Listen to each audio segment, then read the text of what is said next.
one of the purposes of French polishing is that the difference between, if you see this, you see how, like when we looked at that table, how flat it is?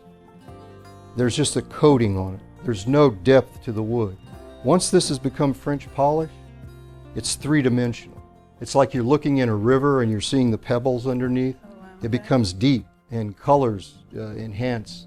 And the protection of French polish, it's much more malleable.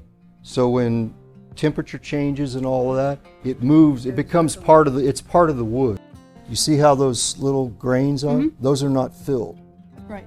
So basically, even though it has a lacquer finish on it, dirt, water, all gets in there and compromises the finish over time. Whereas with shellac, your purpose is you're filling all of that. You're rubbing it in and you're filling it so that there's actually no possibility for anything to get inside the grain to compromise the finish, you know. With varnish, classically speaking, they always brushed it on, and then they would sand it out lightly or steel wool it out, or rub it out with rubbing stones, pumices, fine pumices, to get the streaks out. And that's how French polish was created, was they started padding it so that you didn't have these brush streaks and that you didn't have to rub it out.